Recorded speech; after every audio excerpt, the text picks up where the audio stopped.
DIY Whirlpool Refrigerator Reset Guide. Hello everyone, and welcome to this do-it-yourself guide on how to reset your Whirlpool refrigerator. When facing minor issues with your refrigerator, such as temperature fluctuations, a simple reset might be all it takes to get it back to working order. The good news is you can often do this yourself without needing to call a technician. When should I reset my Whirlpool refrigerator? Before you begin, it's essential to understand when you should reset your refrigerator. Some common situations include: the refrigerator is not cooling properly, you've been experiencing temperature fluctuations, there have been power outages or electrical issues, the refrigerator's lights are not working, the ice maker or water dispenser are not functioning correctly. Remember, though, a reset is not a solution to a serious mechanical or electrical issue. If the problems persist after a reset, you may need to call a technician. How can I reset my Whirlpool refrigerator? Now, let's get to the heart of the matter, the reset process.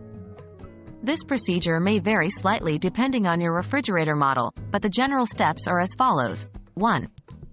Locate the power cord for your Whirlpool refrigerator. It's typically at the back, near the bottom. 2. Unplug the refrigerator from the power outlet. This will cut the power and essentially start the reset process.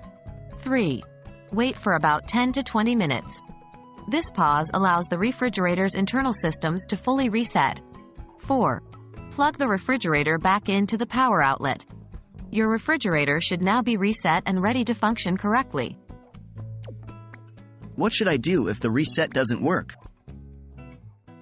If you've performed the reset and your refrigerator is still not functioning correctly, it may indicate a more serious issue. Try checking the user manual for your specific model, as it might contain additional troubleshooting steps. If the problem continues, calling a technician may be necessary. They can inspect the appliance and identify any significant issues that a reset won't fix. So, there you have it, a simple guide to resetting your Whirlpool refrigerator. Remember, while a reset can solve minor issues, it's not a fix-all solution. Always consult with a professional if problems persist. Thanks for watching, and here's hoping your refrigerator is back in top shape soon.